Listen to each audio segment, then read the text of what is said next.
incident was about to take place that would shake the foundations of the civilized world. It is time to open your mind. Time to discover your divine self as we navigate this holographic matrix together.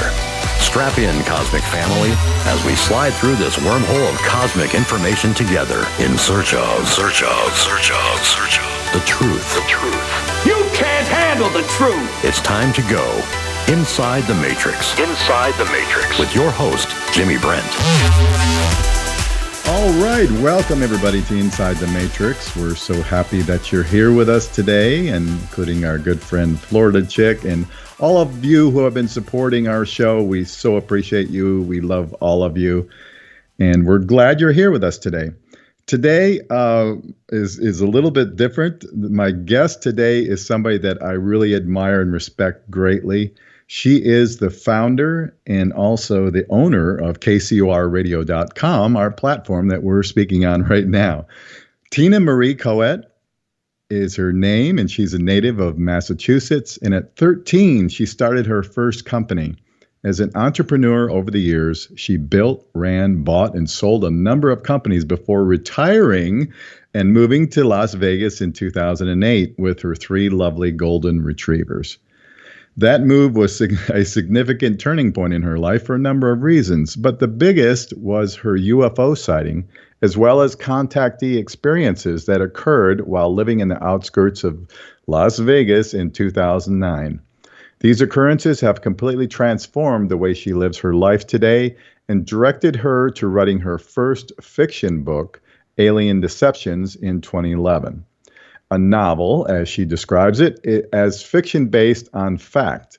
It also has led her on a path of discovering the truth, or at least her version of it, behind this mysterious phenomenon. Tina has worked in the radio and TV entertainment industry for over 25 years. In 2012, 6 months after her retirement got old, she joined the staff at KDWN, KDWN, 7:20 a.m. in Las Vegas, where she also hosted her own show called Restricted Airspace. And I remember that show. It was really excellent. That show aired until December of 2014. At that point, Tina launched KCOR Radio Digital Radio Network, one of the many companies she now owns. The network has given her national and international recognition as she competes with the terrestrial radio stations worldwide. In the summer of 2014, Tina was the guide to Area 51 for a UK film crew that was shooting a reality TV show called Educating Joey Essex. Her job over the 4-day video shoot, besides sharing the history of Area 51, was to bring the crew as close as they could to the base. She also educated Joey Essex on UFOs and contactees.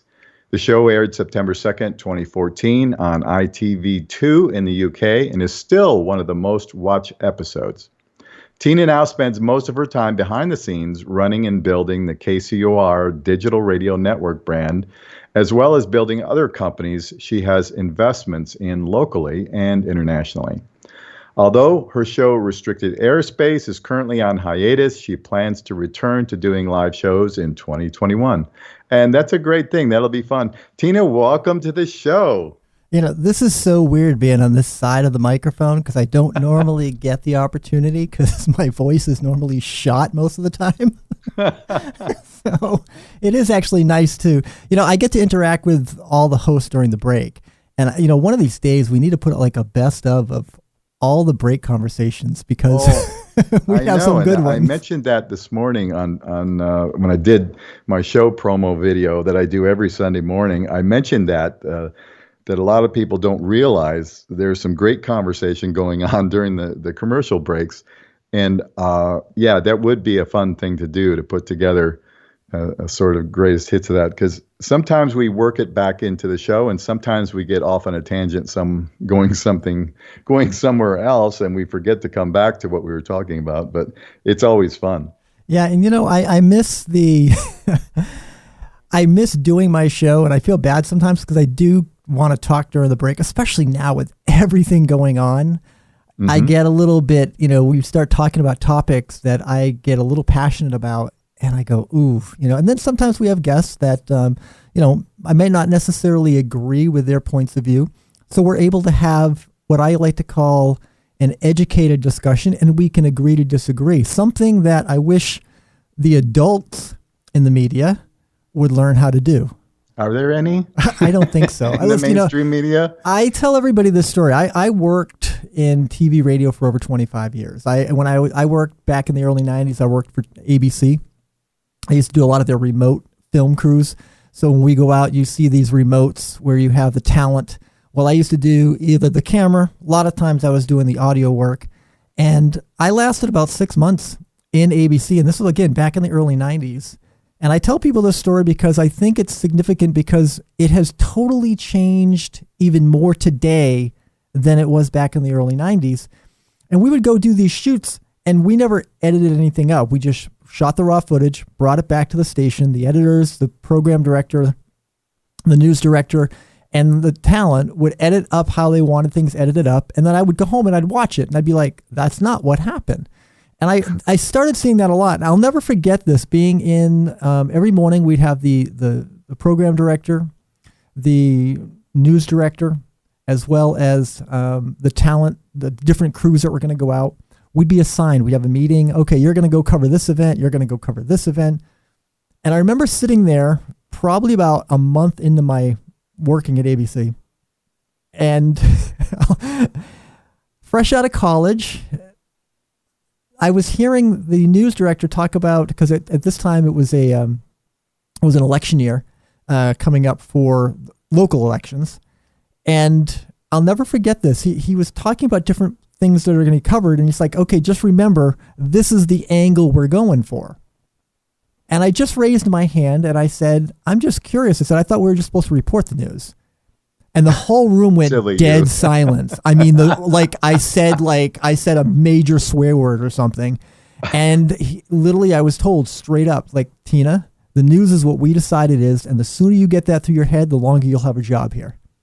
And I lasted about 6 months there. And I just couldn't stomach it anymore. I couldn't stomach watching and producing something, or even like one of the worst things I hated doing is, especially when I had the audio and I had to do the audio with a boom mic, or if I had to do the camera, and we would be at an event, maybe there was a fire or something, we had to cover something, and somebody died.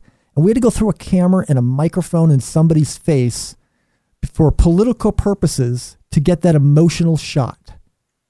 And that sickened me. I just couldn't, I didn't have the stomach for it. I don't know how people today, and today the media, being that I've been in it for so long, I see the media different than everybody else now. And what I mean by that is I see the media for what it is. We all want to believe we are being told the truth, but the media is no longer the news. The media is a direct correlation to political parties. And I think that's very, very dangerous. And you can see it because a majority of these stations are literally owned by conglomerations, by individuals.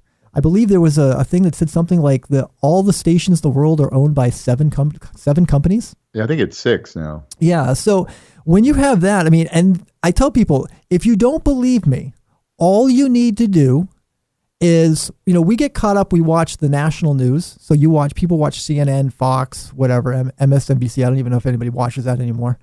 But you have those 3 stations, but a lot of them watch their local news and they get it. What I tell everybody is, because of the internet, go out and watch your local ABC, NBC station in a different state. You will be amazed when you go out and watch a political topic, how almost verbatim, like literally they had a script faxed to them, all these different stations, and said, here, fill in with this. Now, I know with radio stations, a lot of us, we would cover, like when I worked at Caouette and a few other stations when I was in the Northeast, we used to we had the AP press. So we would get AP press releases and you would pull from the AP press and you would just basically, here's a new news item, and you could copy it almost verbatim and then fill in a few things, and people would change it a little bit. But in radio, a lot of people follow the stuff in the AP news. Right. So that's why a lot of radio stations across the country, especially with news items, sound very similar, because they would just be pulling everything from the AP News. You pay a monthly fee, and you'd either pull in their actual news feed, which we did on certain networks I was on, or we would take and you would just pull in the text and you would just read it on air. Mm-hmm. And when you have stations across the country all going into this news source, you have the same narrative being propagated. So you have to be very careful when you look at these different news items and you go, well, I heard it on the news. Well, that's great. Do a little your own investigative reporting and look into what you want to talk about or what you heard in the news, because most likely it is leaning either to the left or to the right. And I'm very honest with people. Listen, CNN leans to the left, Fox leans to the right. That's just the way it is.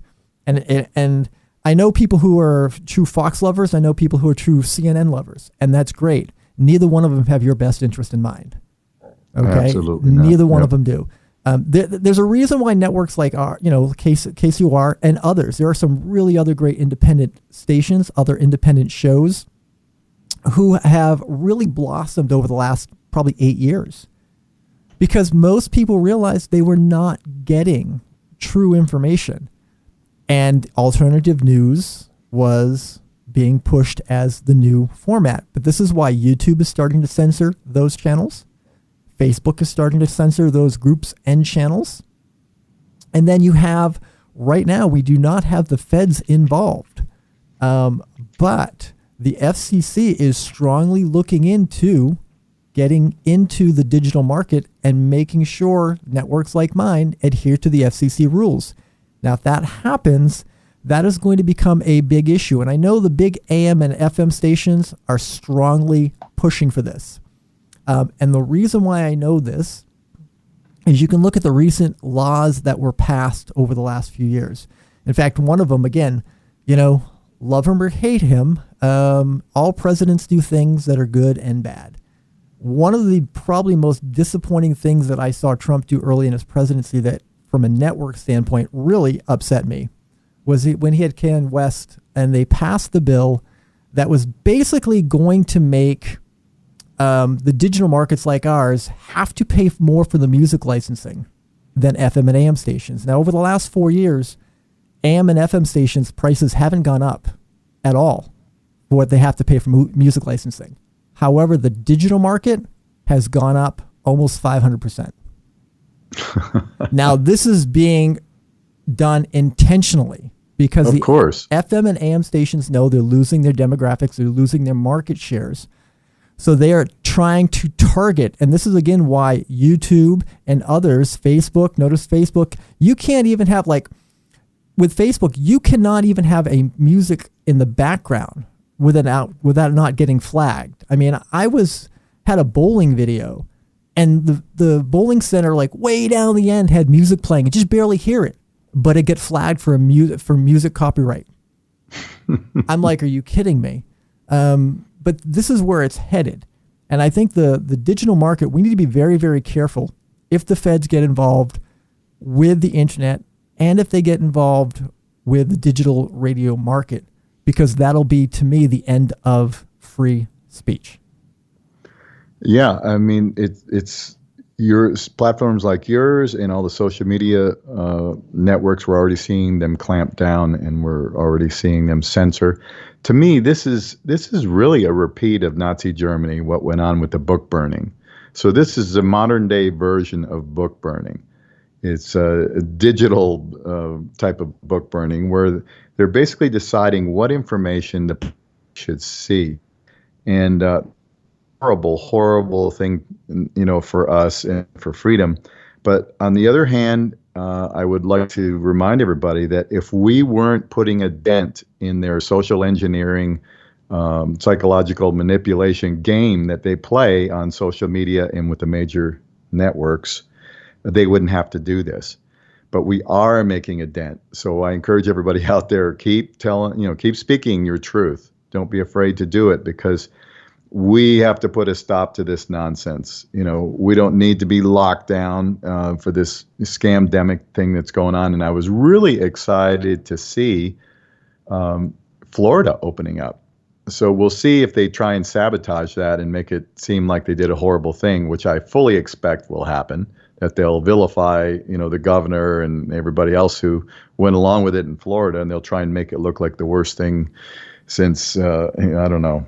Well, remember, Florida was one of the states that, even at the beginning of the pandemic, for the most part, never locked anything down. And then they started comparing New York and Florida, and they just saying, well, Cuomo was doing a better job.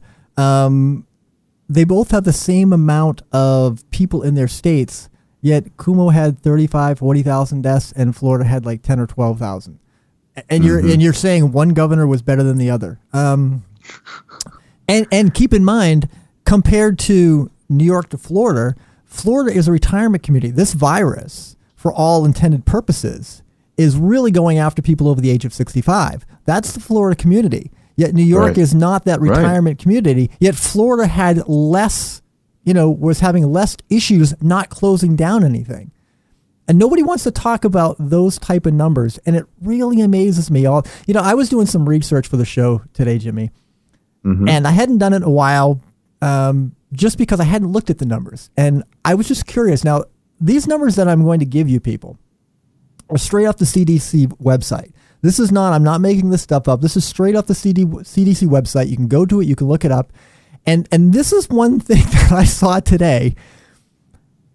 I can't even wrap my head around. So we have roughly, I think what they say, somewhere around 208,000 people who have died in the United States from this virus. Now, when I go to the CDC website and I wanted to get a breakdown of age, which I did way back in April, and I wanted to get a breakdown of, the percentage of deaths in that respects.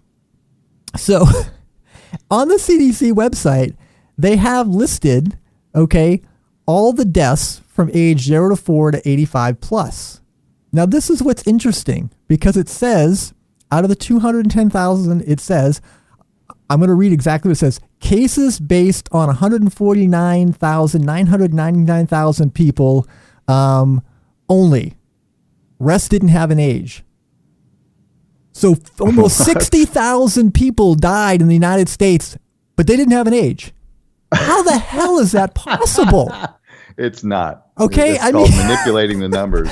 I had to read this a couple times because I'm like, I don't get this. I don't get this. Now, right underneath the deaths, right? So now the media is telling everybody it's like 208,000 or whatever, right?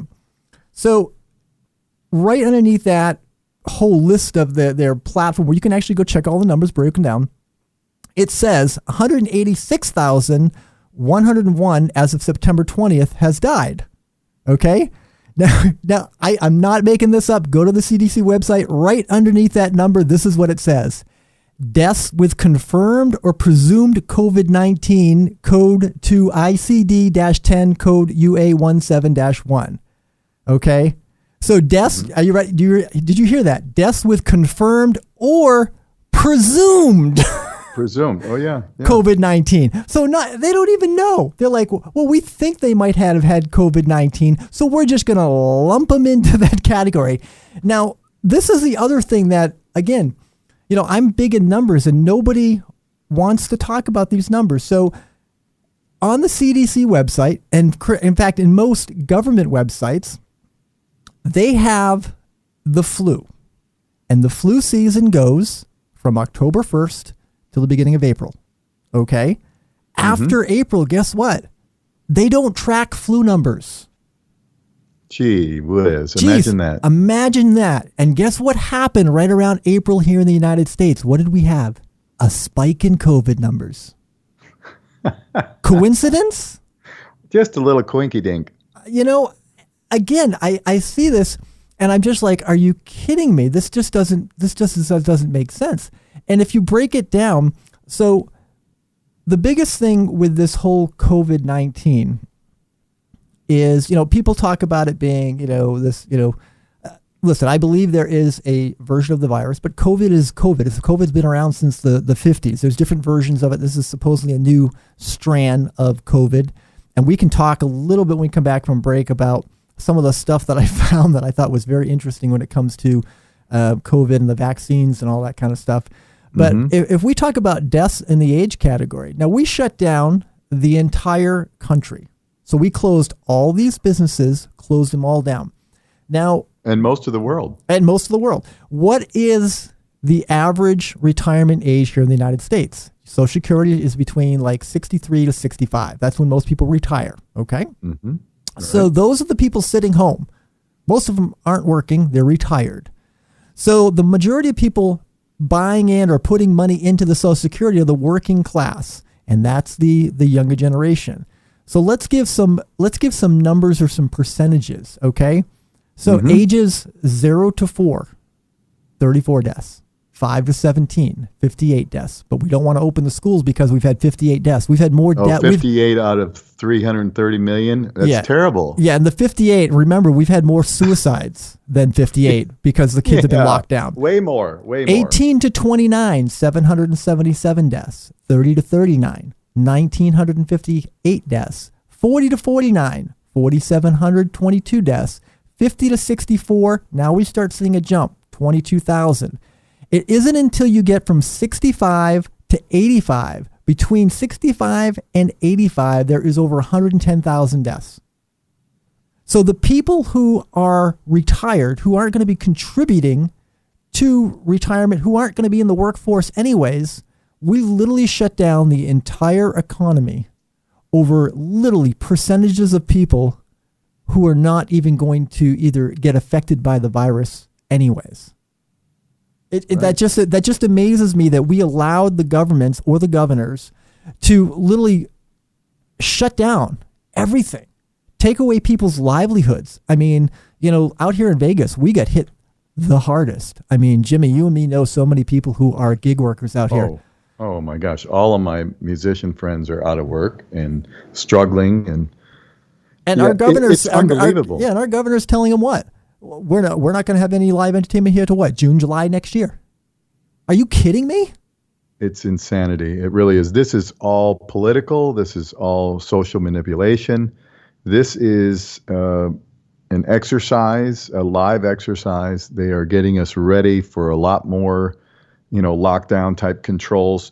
The new world order, basically. So if people want to understand what this is all about and what it's heading towards, go look up UN Agenda 2030 and look up the lockstep report from 2010 from the Rockefeller Foundation, and you will begin to understand that these things have been planned for years and years, and this is not something that just popped up this year, but they just decided to begin implementing this year, and that's what's really going on. So I urge you to go look those things up, and you will understand that this is a total manipulation. There is no reason to lock down the world for what we're talking about. Anyway, we're coming up against a break, Tina. I knew it was just going to fly by with us here today. You're listening to Inside the Matrix with our special guest, the amazing Tina Marie Caouette. We'll be back in just a little bit. Stick around with us. All right, welcome back, everybody, to Inside the Matrix, and with our guest today, Tina Marie Caouette. And on the break, we were talking a little bit about the hospitals. And hospitals, as you said, Tina, are for-profit companies. And they didn't used to be. I believe it was back in the 70s they enabled that ability. But hospitals used to all have to be nonprofit organizations. And I think they should go back to that model because there is too much incentive to not only lie, but to scam the system for more money, for profits, because all corporations are about shareholder profits. They're not about doing good in the world. Same with the pharmaceutical companies. There is no altruism there. There is no intent to help people in the greater sense. The intent is to make profits for shareholders, period. So with that in mind, let's talk about hospitals and the profits, because you're right. They are corporations. They're big conglomerates. They make a lot of money.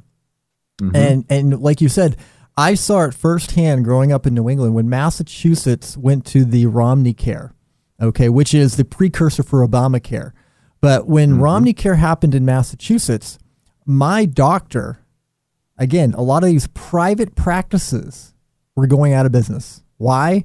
Because what Romney Care did is they made them have to take X number of patients, and they had to take X number of patients at a discounted rate. So they had to have more staff. I mean, literally, my doctor was like, I can't deal with this. She's like, you come in, you better have questions because I got to get you in and out within 10 minutes. Well, you get less than 10 minutes with the doctor. It's like, hey, how's it going? Great. Okay. What's your symptoms? Boom, boom, boom, boom, boom. You can't diagnose. And so what they did is they funded, basically what Romney Care did is put private practices. And like you said, it switched over to these big hospitals, these big corporations that were nothing more than moneymaker. Remember, they get funded by these pharmaceuticals to push new drugs. These doctors get kickbacks. Mm-hmm. So all these hospitals they're controlled by the insurance companies as well. Controlled by the insurance companies. So and then when basically Obamacare came back, that was again what happened. Now I'll be honest with you. Had Obamacare not been, or parts of it been in place, I don't think we would be in the situation we are today with this pandemic. Because what hospitals did, especially out here in Las Vegas, the first 2 weeks, because remember we were told 15 days, flatten the curve, 15 days, flatten the curve. Mm-hmm. And I said way back day one when they started pushing that narrative, I said, it ain't going to be 15 days. I said, if you people think it's 15 days, right. You're crazy. And I literally had a lot of my friends say, Tina, you're nuts, and left and said goodbye. And I'm like, well, that's your choice. But what happened in these hospitals here, especially in Las Vegas, what they started to do. So the first month it was, hey, unless you get shortness of breath, just stay home. Just say self-isolation. Don't come in, because hospitals figured, hey, we can eat it for 2 weeks. We'll be back on our feet. Well, when they started to see that the 2 weeks was going to be a month or longer, they needed to get their profits back up. And what did they start doing? They started telling people if you had symptoms to come in to get tested. Mm-hmm. So you come into the hospital, you get tested. Now, if you remotely had symptoms, and remember, there's like 72 different symptoms now for COVID. I mean, you stubbed your toe, you might have COVID. So that's right. It's ridiculous. Hangnail? Yeah, hangnail. Did you snore last night? You probably stuffed up. You got COVID. So they would have these people come in and they would give them a test because they had symptoms of COVID. What they ended up doing is keeping them in the hospital because they had to wait for the test results to come back, which in Nevada were running between 4 to 7 days. Well, guess what? They can bill the insurance company from 4 to 7 days of you having to be in the hospital. Bingo, we got more money. And then what did they do? They put you on the COVID ward. Why? Because you might have COVID. That is why would you do that? Put somebody who you're not sure if they have an infectious disease in an infectious disease ward. That is just ludicrous. You don't do that. Mm-hmm. And they did that. And then they started charging people for more testing. This is how these hospitals, but beyond that, which was interesting, and I went to a bunch of these different hospitals within the first 2 months, there was nobody there. I mean, we built in Nevada, we built this, I don't know, was something like 12 or $17 million we spent to build this, this remote hospital because we were going to be overrun with, COVID patients, and our governor's telling us if we don't spend this money, if we don't do this, there'll be body bags lining up in the street. So we do. And what happens? We had 5 people, the doctors for 2 months got paid to watch YouTube videos. Right. Nobody was there. We weren't overrun. I have a good friend who was a nurse in she doesn't live here in Vegas anymore, but during all this, when it first started, she was working at one of the local hospitals here. And I reached out to her and I said, hey, what's going on at your hospital? Are you being overrun by, just people dying and falling dead in the parking lot? I mean, the way they made it seem. And she said, no, not at all. She said, how do they have anybody coming in? But they've told us, she said, management sat everybody down and told us, be prepared. We're going to be swamped. We're going to have to do triage in the parking lot and decide who's going to live and who's going to die because there's so many people going to be coming in, on death's door. And then, we'll have to then decide which one we're going to treat and which one we're not. And they went through all this protocol of how to figure that out. If they're over a certain age, they just let them die. If they're, all this kind of stuff. And she said everybody was really freaking out that this is like, the end of the world kind of thing. And so a month later, I contacted her again. I said, well, what happened? Did you get overrun? I mean, the news is just always blowing up and saying that, oh, it's just terrible. This is back in like April. And it's just, this is the horrible pandemic, yada, yada, yada. And she said, no. She said, it's completely dead. They're laying off nurses and doctors. And she said, we don't know why it hasn't happened the way they said, but it's nothing like they said it was going to be. Well, yeah. And then the problem that I had is you had many doctors from day one that were testing different things. And, a lot of people gave a lot of crap to this, especially our governor. And I totally couldn't understand why he wouldn't allow doctors to prescribe that hydrochloroquine, hydrochloroquine, when almost every doctor that prescribed it had success with it. But here's the catch. You had to get it early. So instead, doctors like, well, see, it's not working. Well, yeah, you've got them on a ventilator and you're trying to give it to them now. If you gave it to them when they first came in, when they had first signs and symptoms, within 48 hours, almost everybody that had taken it with the zinc, symptoms gone. Okay? Yeah, and those doctors that came forward, the frontline doctors in D.C., they were all saying, we've had 100% success with this. And of course, they got shut down immediately. They got banned from YouTube. They got banned from Twitter. They got lost banned their everywhere. jobs. Lost their jobs. Some of them got fired. And this just tells you there is a bigger overarching agenda behind all of this that has nothing to do with health. It has to do with controlling people. It has to do with psychological manipulation and social engineering. This is the game that's being played on us right now. Don't even think for a minute this is about health, because that's just a sidebar. It is not. It's totally and completely manipulation, psychological, and trying to herd us into a new type of world government eventually. Anyway, we got a question from the chat, Tina, and I'm going to read it here from our friend, the Florida chick. She said she had asked us before. She was concerned about Trump's I think it's called warp speed vaccine program and patriotic mask message. She was scared by that, and now he's put forth a Supreme Court nominee that recently approved the Illinois governor's lockdown order and is on record affirming the government's power, I think maybe governor's power to mandate power to mandate vaccines, citing the 1905 case named Jacobson versus Massachusetts, which is widely criticized by the judicial community, where the Supreme Court established the constitutionality of government-mandated smallpox vaccination programs. Am I still supposed to believe that Trump supports the position of his based on these issues? Yeah, that's a good question, and I don't know what to think. Trump says some things that really disturb me. Like that when he talks about the warp speed vaccine and bringing the military out to make sure everybody gets their shots. And well, yeah, but again, if you read his press conferences and what he actually said, he is for the vaccine to get it out. Now, remember, his son had a reaction to a vaccine. Well, he's vaccine damaged. Yes. So I don't see Trump, from everything I've seen with the way Trump has worded it, is he wants to push out the vaccine. And I'm telling you why he's doing this. This has nothing to do with the Republican base or you people like myself who don't want to take the vaccine. What he's doing is, remember, the Democrats back a few months ago said, we can't open the United States until we have a vaccine.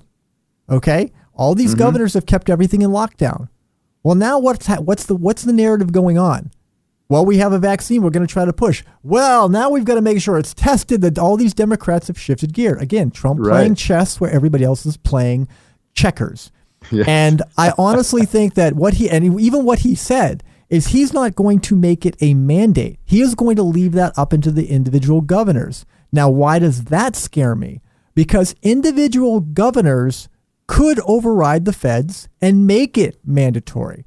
And I think what Trump, in a way, is doing is he's trying to call these governors bluffs. Because if governors decided to call it a mandate and make everybody have to be vaccinated in their state, there will be an uprising like you've never seen, or mass exits from a lot of these Democrat states, which we are already seeing. California, New York, some of these other states, Michigan, you're seeing this mass exit of people leaving these states. So I don't think Trump, from everything I've read, he wants to push the vaccine out. Why? Because the Democrats, the people to the left, these people who are going to get in your face and going, you need to wear a mask. So all those people so freaked out that you need to wear a mask, but they're going out wearing a mask. They're so scared of the virus, but they still go out and about. Well, if you're that scared of a virus and you really think a diaper is going to save you, stay home.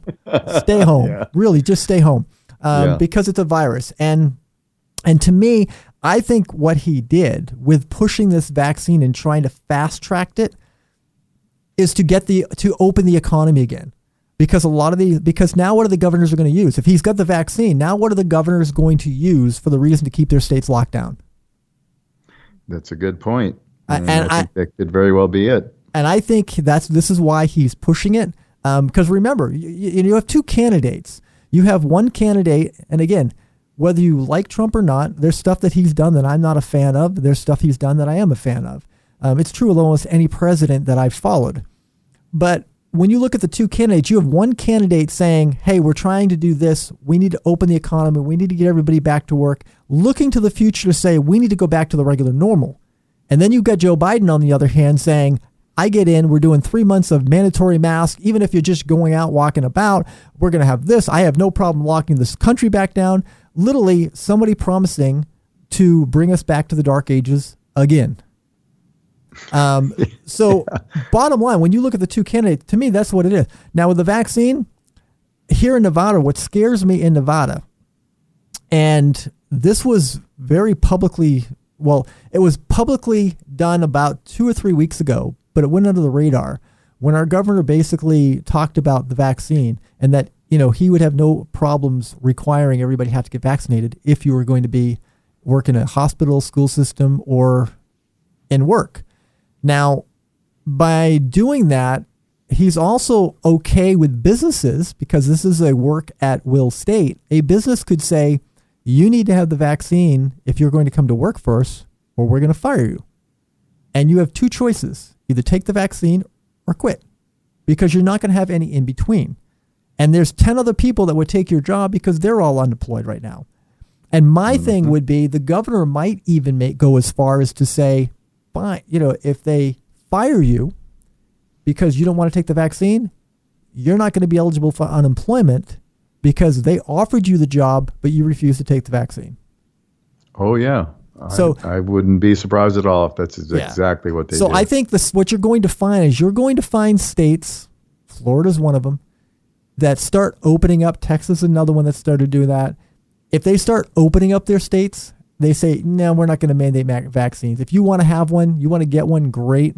But otherwise, don't even worry about it. And remember, with these vaccines, I mean, they, 98% survival rate with this virus. Why do you need a vaccine? Or it's more than that. It's like 99 point something. And remember, people really have to remember this, because they're going to be misled with this vaccine.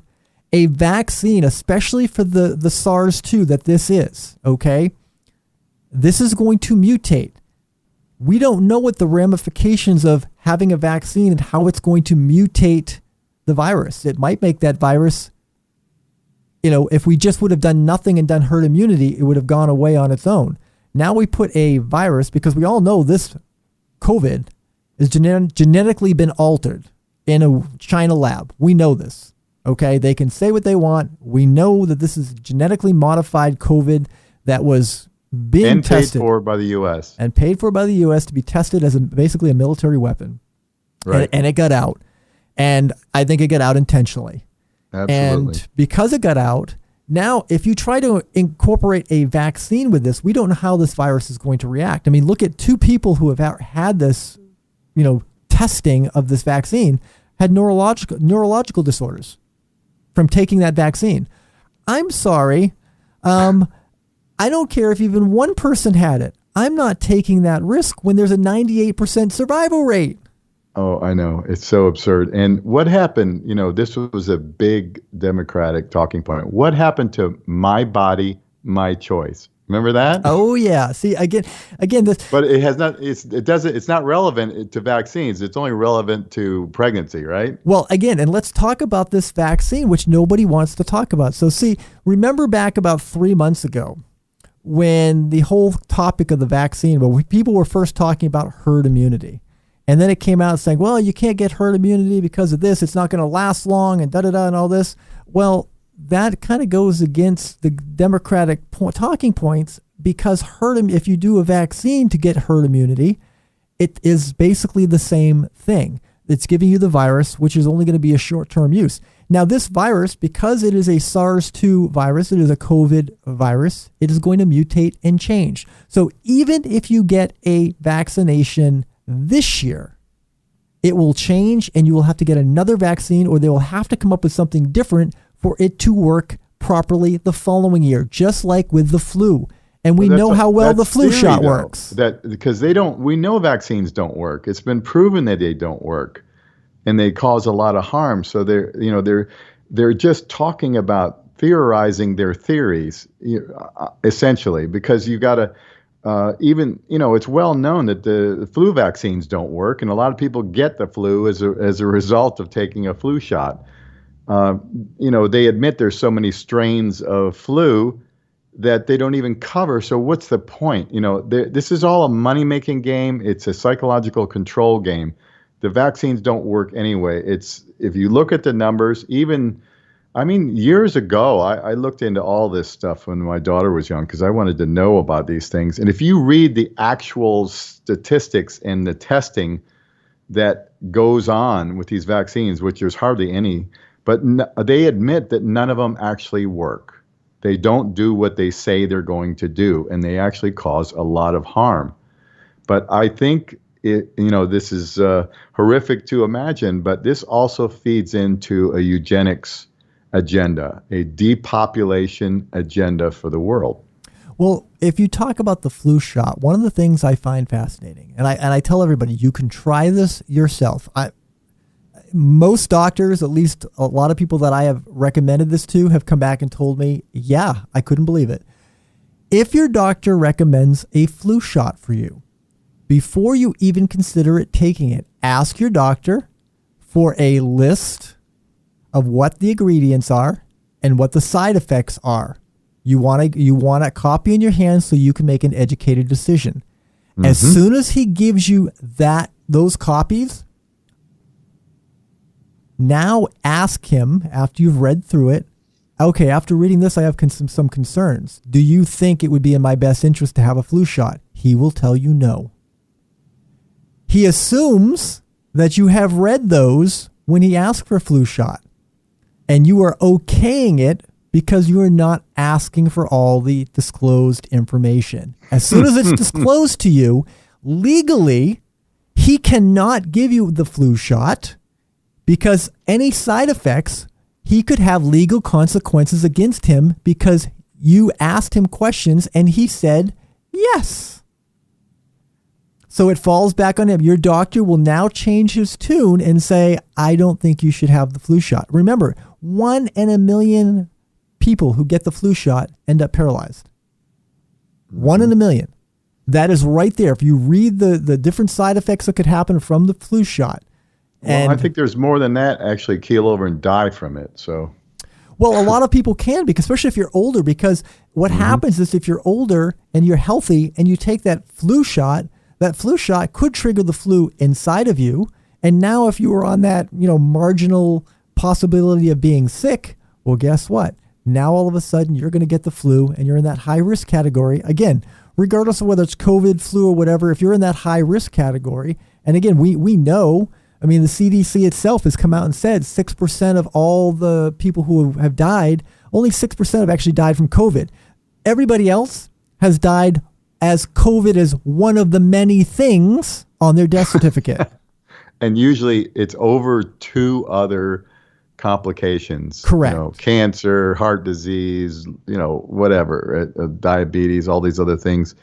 Yeah, all the numbers are so bogus. Well, they want to so talk about Italy. Remember when Italy, the numbers were going through, there were people freaking out. Well, Italy's a retirement community. What the numbers that they weren't giving you is the average age of people dying over in Italy from COVID was 75. 75 was the average age. People were dying of terminal cancer, but because they were tested positive for COVID, and again, these tests are speculative at best, but because they had COVID as a possibility on their death certificate, guess what? They were listed under the COVID numbers. They could have terminal cancer. They're going to die anyways. But all of a sudden, they're going to die in 2 weeks of cancer. But, oh, my God, they test positive for COVID. Yep, they died from COVID.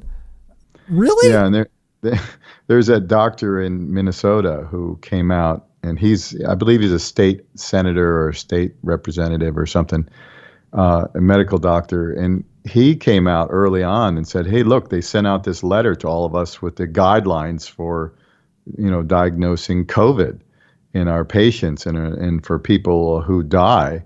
And he said, this is just totally manipulating the numbers. He said, they're basically saying that if you even think they have COVID, you need to put that on the death certificate. And they were going after they were going after his medical license for doing that. Exactly. That's what I was going to say, is that they went after him with a vengeance, and now he's going to have to fight for his professional life because he dared to come out and expose this agenda. People need to understand that we're at war here. This is a psychological war between the world controllers, the money people, the bankers, the big corporate conglomerates, all those things, military industrial complex. It's all of those things against we the people. My doctor told me not to wear a mask. And I said, why don't you go publicly and talk about this? Because he couldn't understand. He goes, I'm a doctor. He goes, I don't understand why these other so-called professionals can't see this. And he says, but if I go public, he goes, I know they're going to come after my medical license. So he says, I don't want to risk losing my business. Well, you can't blame them. And they know that, that when they send these things out, they know that most people are just going to shut up because they don't want to destroy their lives.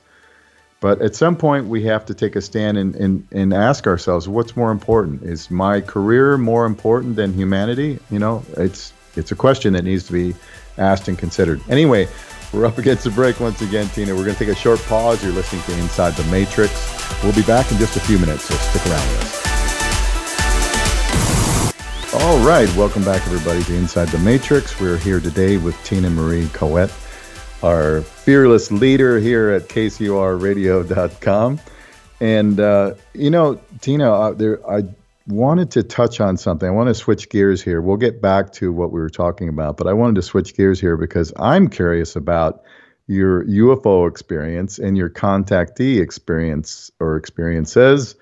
Because that's something I think I'd heard you mention it before years ago on your show, but I would like you to share some of that with our listeners.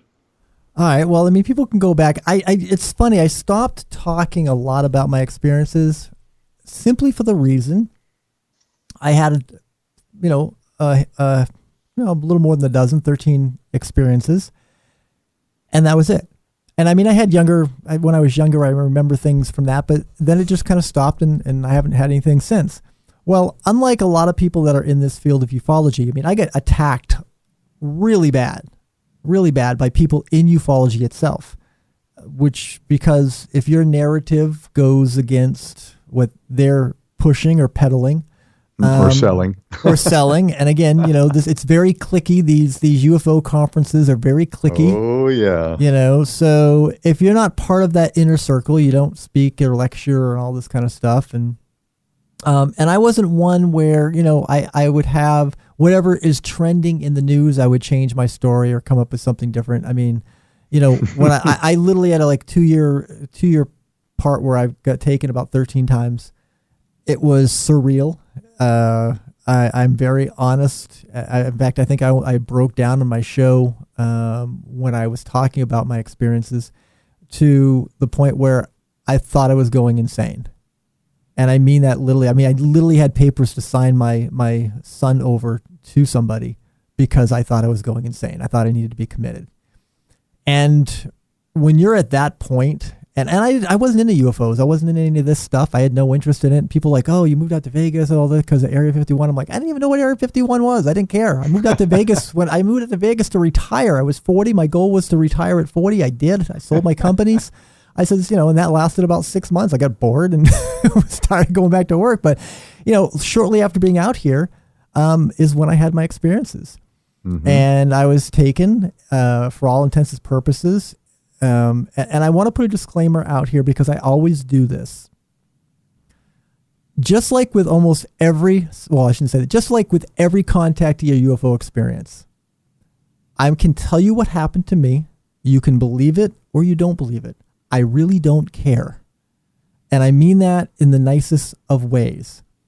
As a researcher myself, if I ever heard myself up on stage speaking about my experiences, I would go, that girl is nuts. She has no proof. She has nothing. She's total fraud. It's a book of fiction. I have to throw that out there. And I've had contactees yell at me for that. Well, how are we supposed to believe you if you don't believe me? I said, no, you're not. You're misreading what I said. Right. Okay. I believe it happened to me. I know for a fact it happened to me. But my job is not to convince you. My job is to just tell you my story. If you believe it, great. If you don't believe it, I'm okay with that. I don't care. But I'm not going to keep going on shows and go, oh, I got to stay in the circuit. I got to make something else up. I had my experiences. I shared them. I've thought about writing a book. A couple times I've wrote a book. But bottom line, what it was is the beings that took me. Apparently, this goes back to when I was a kid. My brother remembers seeing something in the sky, and he remembers this, what he would consider an angel. And I want to be very careful on how I use that word angel, because I'm, in all disclosure, I was brought up very, very strict Christian, but I don't believe in any religion anymore, ever. So I used to think it was my mother at the end of my bed. And come to find out it was this girl, which I come to know as Amy. That's the name I kind of gave her. Guardian angel or whatever and stuff, but she was from these beings. And the first time I was literally taken from my house here in Henderson, I remember just going to sleep that night, and I saw what I thought was a light. I didn't know. Well, let me backtrack this first, because this will be a little bit more reference. So about a month and a half before I was first taken, I went outside. Don't ask me why. I just felt the urge to go outside. I went outside. I looked up. I saw a light in the sky that I couldn't explain, and I saw a bright flash. And I'm not talking about like looking up and seeing a satellite and flash. I'm talking about looking up and seeing what looked like a satellite, and I didn't know what it was playing. But I was like, well, looks kind of funky. And then it stopped. Literally went across the sky, stopped, and started coming straight down. And the light was like somebody was like a foot away and took a flash. I was like, my eyes was like, what the hell? I mean, I was like, and I went inside and I was like, I was talking to my son. I'm like, oh my God, this is a weird thing just happened. I didn't know how to explain it. I'm like, what the hell was that? That night is when I literally had my book, Alien Deceptions. Everything was, I want to say, downloaded into my head. And I filled in a lot of stuff over the time, but I didn't do anything with it. I'm not a writer. I'd never written anything. And I was like, whatever. What year was this? That was 2009. It was 2009. Okay. And I just kind of blew it off. It was like the beginning. It was January, February 2009. And I just kind of blew it off like, whatever. I'm just, I was just having a dream or something. I was sleepwalking. I don't know. I just kind of blew it off. But I couldn't sleep. For the next month, I literally couldn't sleep. It was like somebody had a little AM station playing in my ears. It's like you couldn't quite hear the words, but you could it was just going. I literally would go to try to close my eyes, and I would literally see this book as if it was a movie. And I kept thinking, I wake up and I'm like, where have I seen this from? What movie have I seen this from? Well, there is no movie. But I just didn't want to. I'm like, I'm not a writer. And so let's fast forward now to about a month and a half, 6 weeks later. I'm sitting on the couch. I'm kind of tired. And all of a sudden I see this light. And at first I thought it was just a light out of the corner of my eye. I thought it was a light from the smoke detector. And it got bigger and bigger. And literally it was like the hair in my skin. It was like when you get like an electric shock, or you rub a balloon and your hair starts to stand up, like an ionization type. That's what it felt like. And all of a sudden, I had this weird smell. It was like a sulfur type smell. And then the light got really bright, and I just remember being out. And then I woke up, and I was in this room, sitting on this silver table. It looked like a medical type building, like a little room in the middle, medical building. And this gentleman was dressed like a doctor. He wasn't saying anything. And I was freaking out. I'm like, where the hell am I? And that's when I saw this girl, Amy. And for some reason, I'm like, God, she looks familiar. I couldn't place who she was, but I'm like, oh my God, she looks familiar. And I remember her coming over, and I said, well, we need to give you a shot in order to spend any time up here. We need to raise your vibrational frequency. And now, I'm not a fan of needles. Okay, I am not a fan. I can watch anybody getting a shot. You bring a needle over to me, I'm going to kick and scream, you ain't poking me with shit. Okay. Right. And the guy came over and said, we need to give you the shot. And I'm like, hell to the no. I'm like, wake up. I'm dreaming. Wake up. I had no shot, Right. And she grabbed me on my elbow, and she just said, it is going to be all right. And at that moment, I just knew there was something. I was just like, oh my God. And I got a shot in my leg, my left upper thigh. And I didn't think anything of it, because all of a sudden she's like, well, we're going to send you back. She goes, but we'll see you soon. And next thing you know, I wake up. I'm like literally I felt like it was dropped a foot onto the couch, because and I thought maybe I just had a bad dream, and I woke up and like, oh my God, I woke up. I like freaking out. And I'm like, ran to the bathroom to put water on my face, because I'm thinking, oh my God, that was a worse dream. And then I looked down, and I could see a little blood coming down on my left leg where that shot was. Wow. And that I was like, okay. But that'll freak you out. A few days later, I had my regular doctor's appointment. Now, you're not going to go to your doctor and going to go, I had a UFO. I think it was taken, because they're going to lock you up in the funny farm. Okay. Right. So all I asked my doctor, I said, can you take a look at this? I think it's an ingrown hair or something. I don't know. And she looked at it. And she asked me, she's like, did you get a shot recently with one of those, air needles? And I'm like, I didn't tell her. Yeah. I'm like, no. She goes, well, that's what it looks like. She goes, from close up, she goes, it looks like there's not just one shot. It's like, four little dots. But it's like, it's one big shot, but it's four little dots in there. But she's like, you want me to go do a biopsy? I'm no, we'll wait and see. And, wow. About 2 weeks after that is when I was taken again. And that was the first time I was brought, same thing happened, brought up. I said, this girl that I call Amy, I met her, same room, same location. And she brought me, and I remember walking through this craft, walking to this big conference type room. And there was another gentleman, and I have come to call him the elder. I don't know what it was about him. All I can tell you is any time I spent with him, this unconditional love, I can't even put it into words. Like I said, I'm not religious or any of that respects, but the ultimate feeling of love of being around this guy was just unbelievable. And he didn't speak. Amy spoke, but he didn't. He thought vocal communication was a primitive form of communication. Everything that we discussed was, if I thought of something, he thought of something. And that was the first conversation we had, was very brief. He brought me over to this wall, and I'm like, kept saying to myself, I'm like, this isn't happening. And he waved his hand on the wall, and the wall went from being this purplish, translucent type color to literally translucent, period. And I was looking down on Earth. And I tell people I call that my wow moment. And what I mean by that wow moment is I didn't understand it until I started reading some of the old astronauts who had gone up to space and saw Earth from the distance for the first time. And they talk about that awe feeling, that just, you feel literally like you are so insignificant in this world, it's not even funny. And that's what I felt like. And then he waved his hand again, and that went away. And he proceeded to show me 2 screens. And I said, what's this?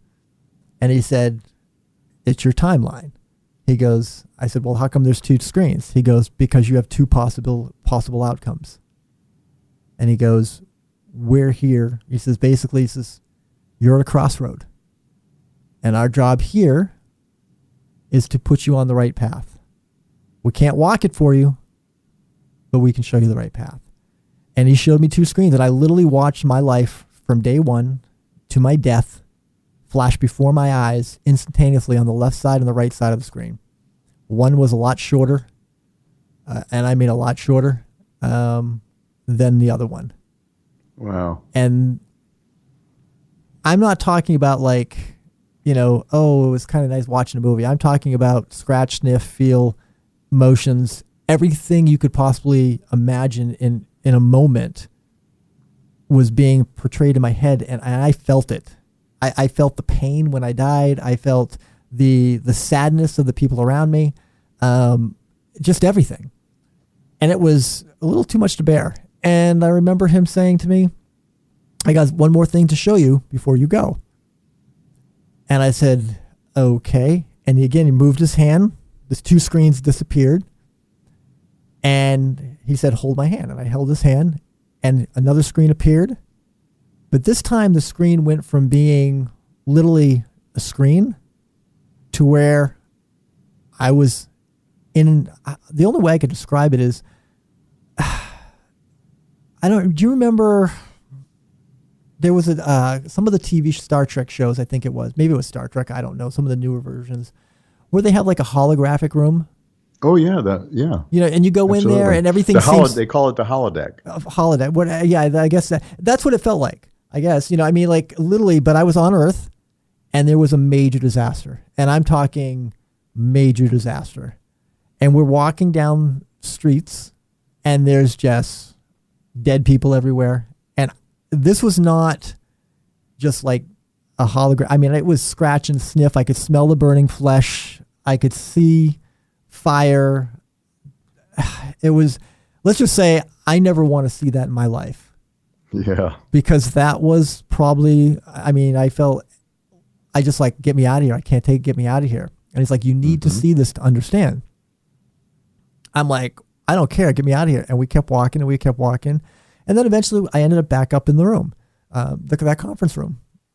And he looked at me and he said, that's all for now. But when you come back, I want you to teach me about Earth. And I was escorted off, brought back. Well, over the course of the next probably 6-7 months, I was taken additional times. And each time it felt like I was gone for hours, but in reality I was gone for minutes.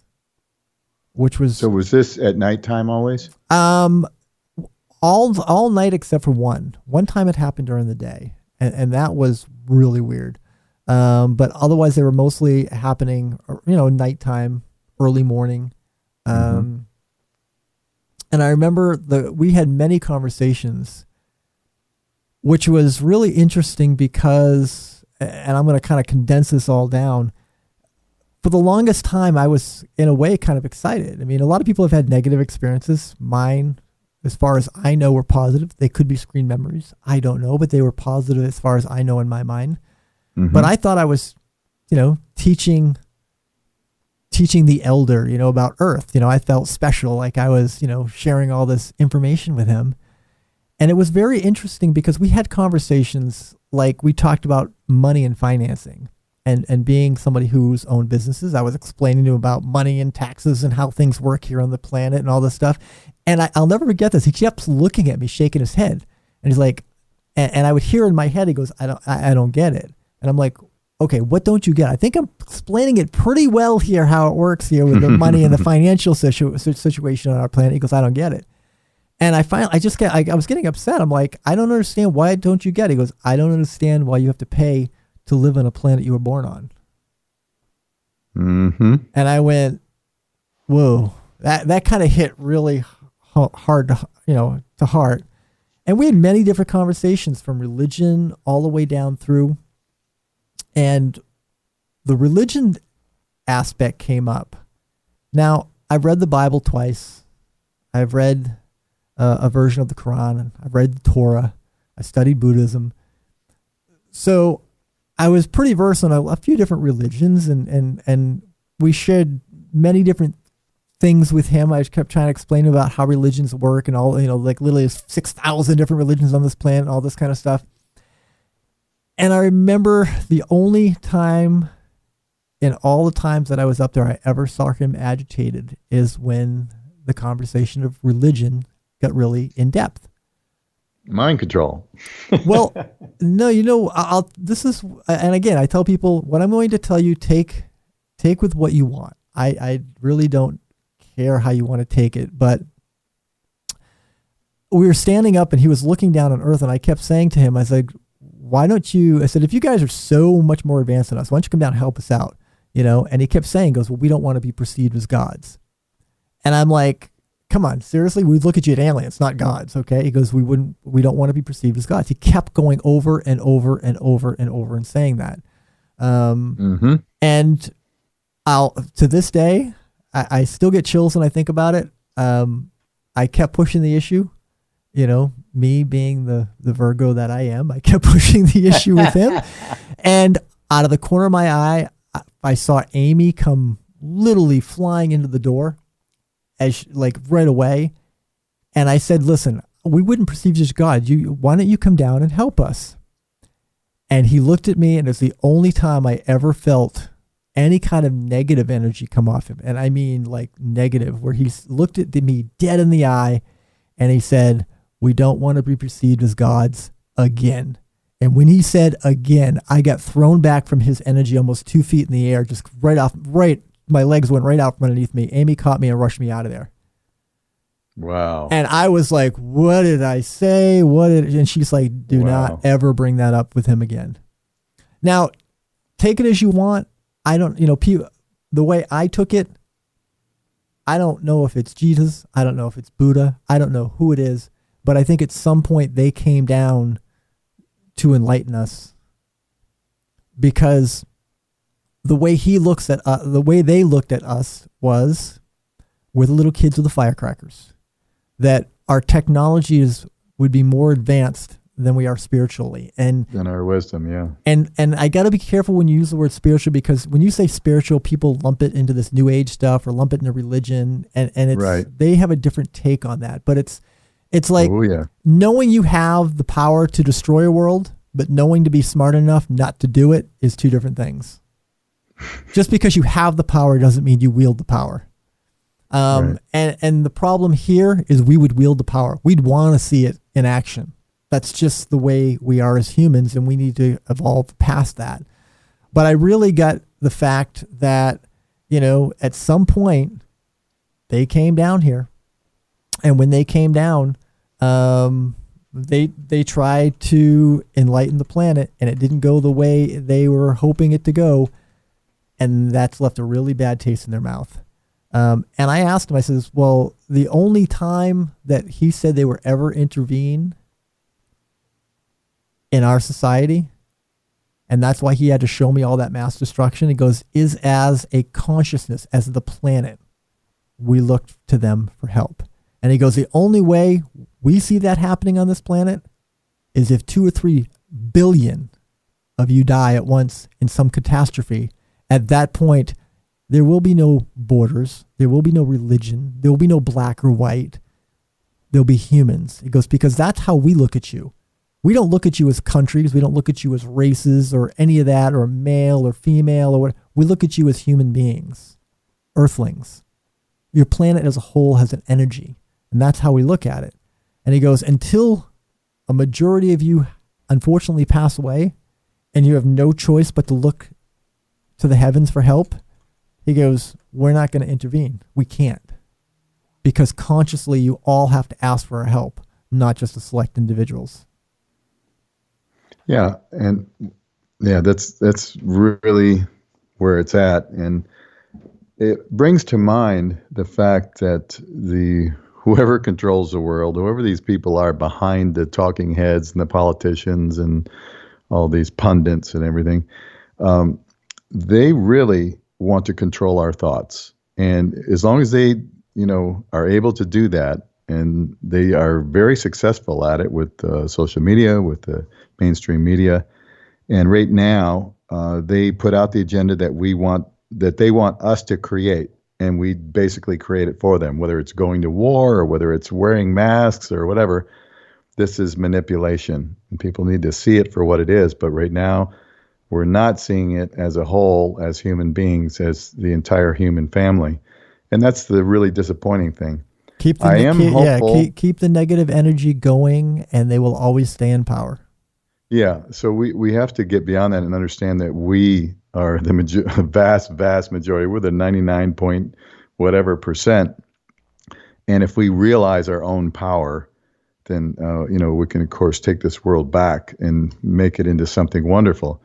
But we're not at that point yet, but I know we're making a dent, because otherwise they would not have to clamp down on us so heavily. They wouldn't have to be censoring us and trying to, stop information from flowing if we weren't making progress. So that's the good part. Anyway, we're up against a break. Once again, it's flying by. We have one more segment. So stick around with us, everybody. You're listening to Inside the Matrix with Tina Marie Caouette. We'll be right back. All right. Welcome back, everybody, to our final segment with Tina Marie Caouette. It's, a fascinating topic when we talk about what happens with people who have these abduction experiences, because they're not all benevolent. Some of them are very benevolent and wonderful, and some of them are not. And, we were talking on the break there, and we both know people who have had women who have been abducted and basically got pregnant and had their babies basically removed from them.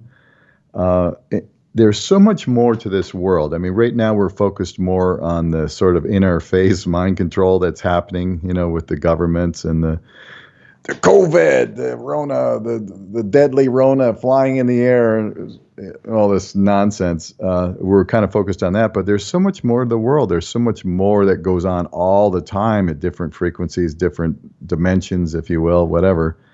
And I've noticed that during these times where we are focused, on the more 3D type stuff, then not that many people are talking about these other things that, we were just talking about. Yeah, I mean, the ufology community has kind of been taken over by, I guess you could call it the New Age movement, the light and love and all this stuff. And I mean, there's a faction of that, which is great. There's a lot of fakes in this field. A lot of fakes. Over the years, I've been able to weed them out. Not only that, but there's so many people who are very well known in ufology because they've been on Ancient Aliens and a few others. And trust me when I tell you, they have no interest in the field. The only interest they have is the money they can make and how they can propagate from your story. You betcha. A lot of the people that I know that are contactees, experiencers, abductees, whatever word you want to use, a lot of them do not talk publicly about their experiences. Even me, when I came forward and started talking about my experiences and then started my show Restricted Airspace, I knew at that point I was dead in the water for any kind of going forward in the radio field. Because as my boss said, you'll never get advanced here at the station because the higher ups have heard your show and they don't want the crazy UFO girl dealing with clients. Yeah. And totally get it, totally understand. I mean, I've always run my own company, so I just worked Cadon just because I was bored, but I totally understand that. So I think a lot of people don't come forward for that same exact reason. They are afraid of the ramifications that come from talking about your story. And just even failing. I mean, I literally, when I went public with my story, I lost my entire family. My family all thinks I'm nuts. I mean, I thought it was nuts. You must be crazy to say things like that. Oh my God. I mean, I thought it was nuts too, but and then now you start getting a little stuff where, you've got the government slowly starting to do kind of some soft disclosure and that's on the whole UFO movement. To kind of justify what some of us have gone through or experiences. But I still don't think the government, I've told everybody, you're never going to get full disclosure from the government, because if they ever fully disclose, they're going to show that they've lied to the American public since the 40s.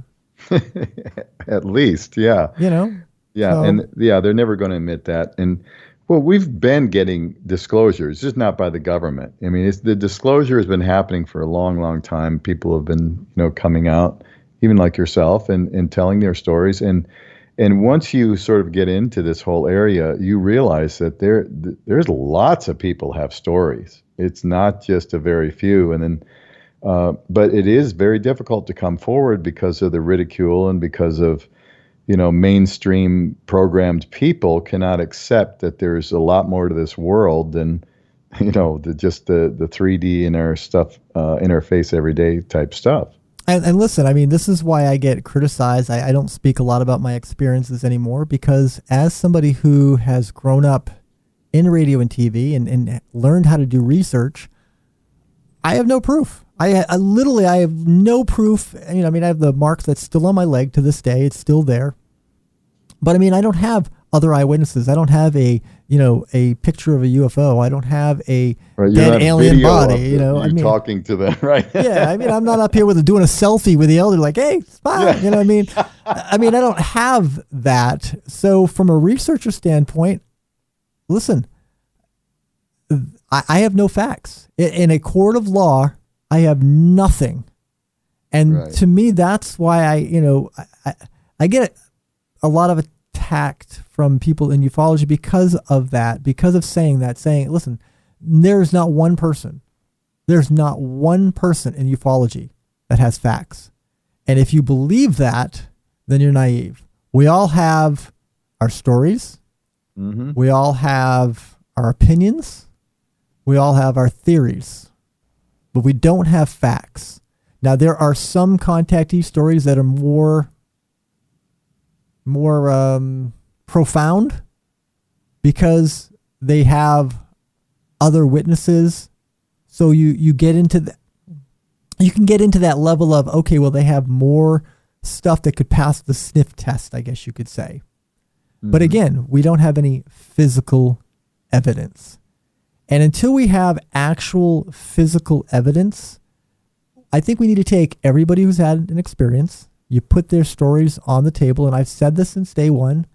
We all have a small piece of the puzzle. We throw them out there, and as facts become available, we start eliminating stuff, So mm-hmm. Even if I think somebody is a total fraud, and like I said, there are many in this field, they're entitled to do what they do. Because just as I can't prove their story wrong or not wrong, I can say with my opinion, I think they're wrong, and that's my opinion. But I know for every person that thinks, oh my God, Tina, you have a great story, there's 10 people saying, yeah, she's a total nut job. And I'm okay with that. And I've accepted that in my life. I have accepted that. And this is why I kind of don't speak a lot. I like to say more with current events and stuff that's going on, because I think we are in a stage on this planet where there is a shift. There is this energy shift. Mm-hmm.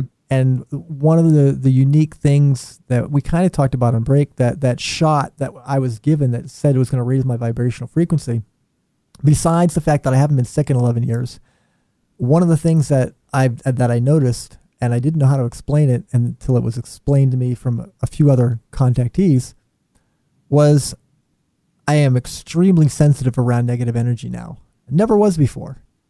If I'm around people who are really sad or upset or emotional or really negative, I feel that and I get nauseous, and I can't be around that long.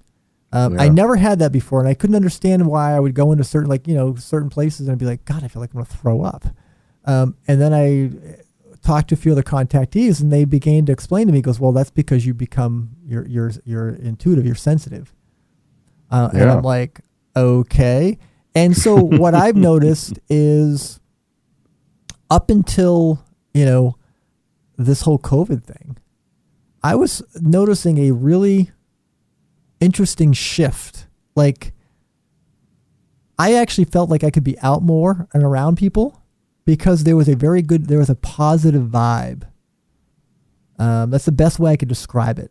I don't want to sound like I'm this like hippie out of the 60s, but there was this positive vibe, and now because of the whole mask, the COVID, the dissentment, the black versus white, the cops versus not, the mask versus no mask, COVID versus no COVID, lockdown versus no lockdown, I just cannot be around people anymore. We have become, the energy on this planet right now is so toxic. I can't even sometimes put it into words.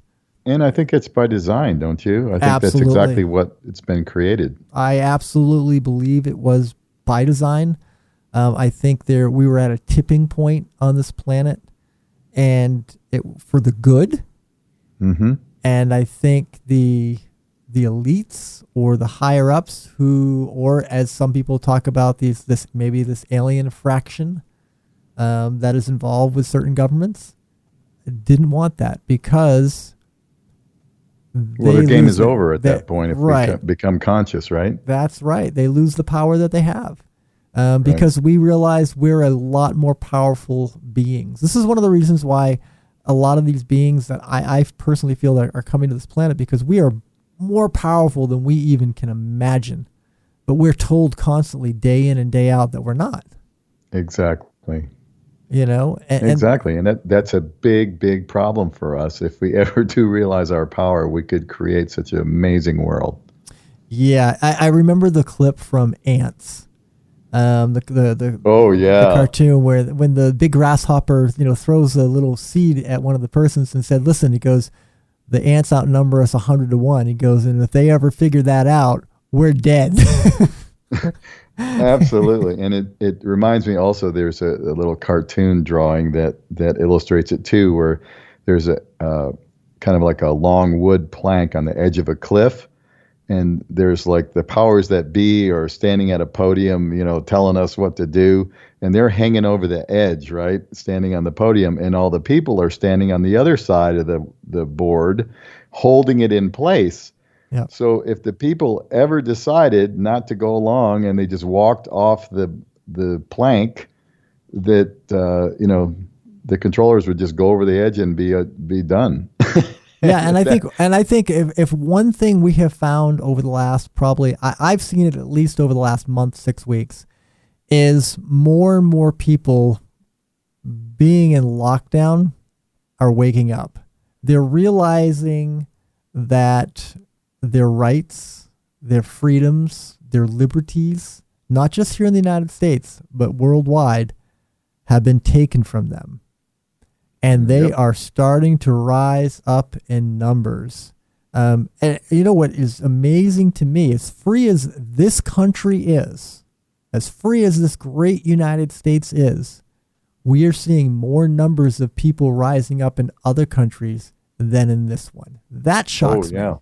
Oh, yeah. It is shocking. But, I think because this is the epicenter of mind control and the testing that goes along with it, I think we are subjected to the worst of the mind control in this country. Mm-hmm. And I think that's the reason why other countries are waking up. You see the yellow vests back again in France. You've got massive demonstrations in Berlin and other places in Eastern Europe and all over Europe, and in London, another massive rally they had this weekend.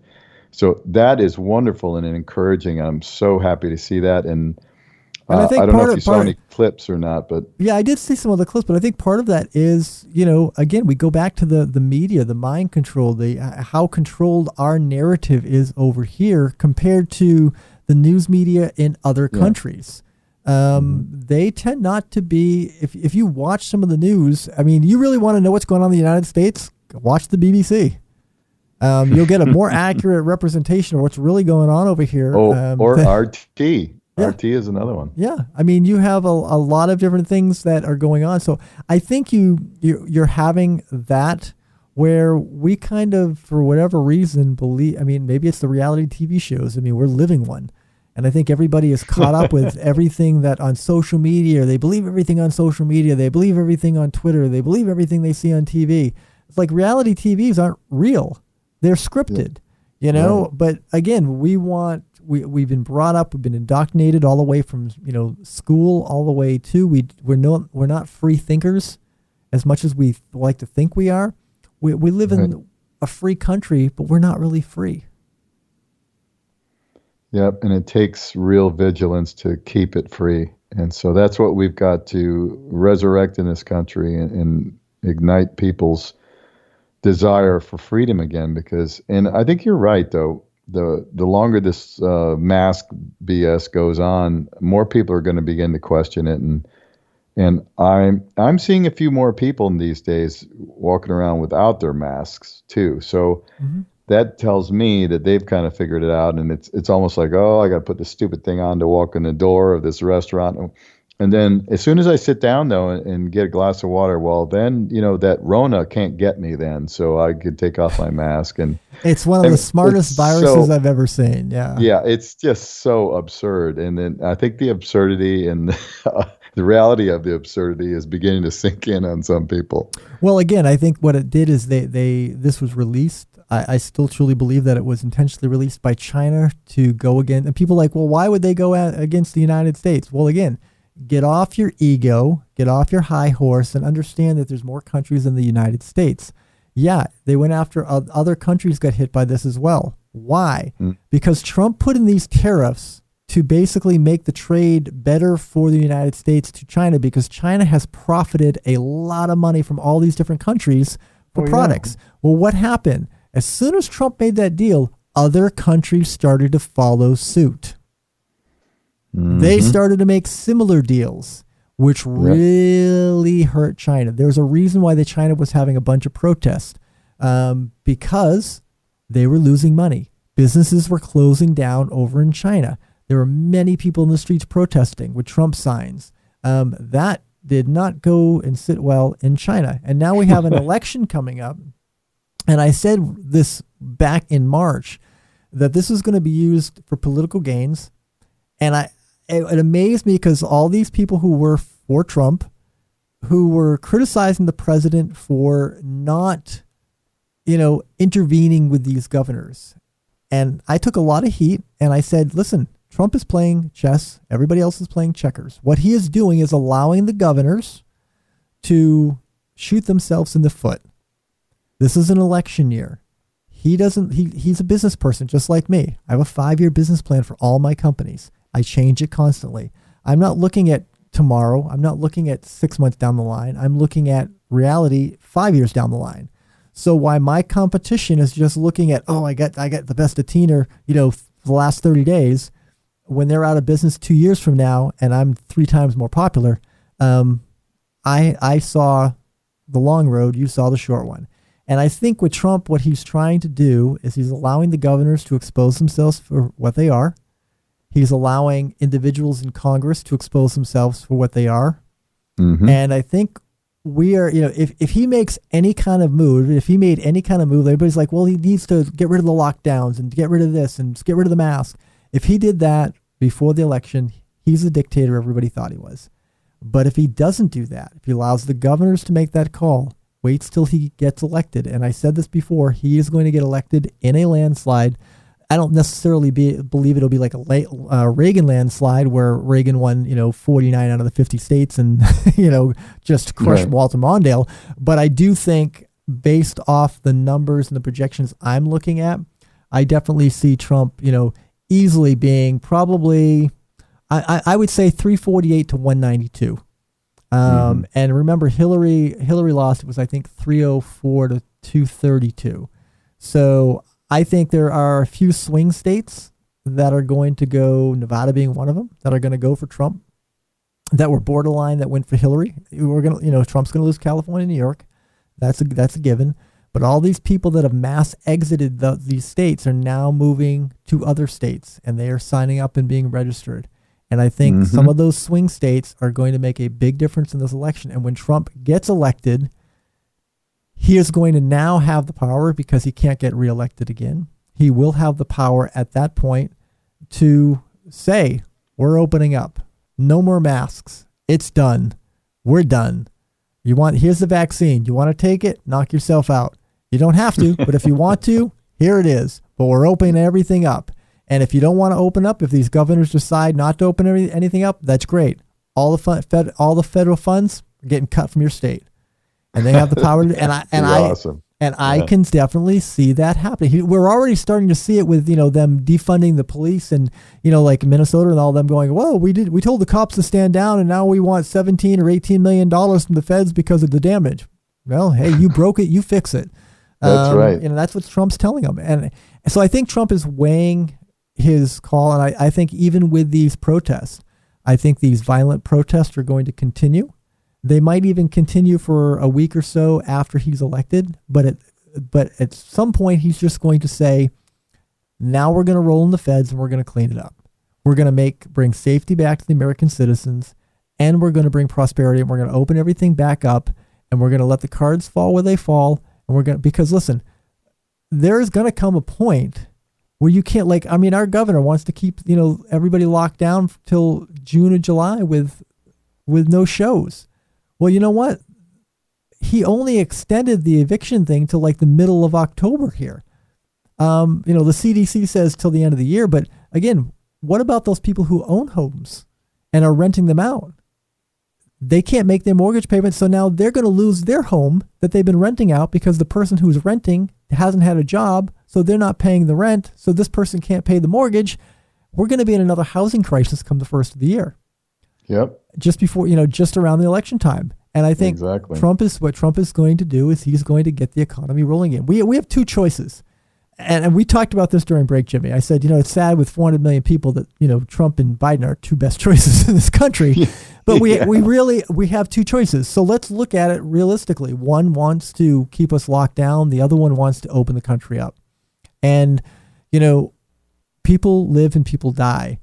But to live the rest of your life in a mask, to live not being able to work, to live not having any freedoms to be able to move around, to not be able to leave your house because you have to have a vaccine or you have to wear a mask. That's not freedom. That's not what our Constitution was about. And I think, it's a clear choice. And I really don't understand. I mean, most of the liberals that I have talked to, and I have friends that are liberals, and quite a few of them are voting for Trump this year.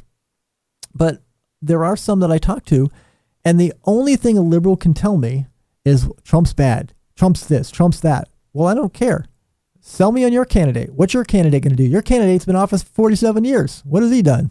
What has he done? But now he's going to fix everything. Now he's going to fix America. Now it is. Now I've just been warming up for 47 years. That was just a warm up. Now I'm going to actually do something. Yeah, I've just been practicing. Now I'm going to, oh God. So I think this is going to be a big election year. It's going to really make a difference in the direction of this country goes. Oh yeah. And I tell everybody, have food, have water, have your guns, be ready for at least a month after election, regardless of how it goes. And if Biden does get in office, then expect that you will see a revolution in this country, but it will not take place until probably next summer. Mm-hmm. And let's pray to God that doesn't happen, because if you think the violence that we see now, I don't think people understand what the Patriots and how. Go back and read how we took over the British in 1776 and how that all went down, and that could easily happen again in 2021. Mm-hmm. And the British would be the Democrats. Yeah, and it's going to be absolutely fascinating. This is the most important election ever, I think. Absolutely. And so we just, hope for the best, everybody out there, but keep sharing your thoughts and your truth with everybody. Don't be afraid. Let's get rid of these masks. Let's open up like Florida. I'm so excited that Florida has opened up and is kind of leading the way, and I'm hoping that will cascade. So anyway, you've been listening to Inside the Matrix. Thank you so much, Tina, for being with us today. It was really fun. Enjoyed it thoroughly. And everybody, take care. We'll catch you all next week. This is Inside the Matrix, hosted by Jimmy Brent. Who are we talking about? Jimmy Brent. Live every Sunday, 3 p.m. Pacific, 6 p.m. Eastern. Exclusively on the KCOR Digital Radio Network. It is worldwide. Broadcasting from an undisclosed location deep within the neon capital of the world, Las Vegas, Nevada. For more information on the host and the show, please visit InsideTheMatrix.org. That's InsideTheMatrix.org. It's time to break the chains of manipulated consciousness and claim our true nature as creative divine beings. Inside the Matrix. Inside the Matrix. This is KCOR Las Vegas, home of the Digital Radio Network, broadcasting from a shack just south of Area 51. Wait, that doesn't exist. This is the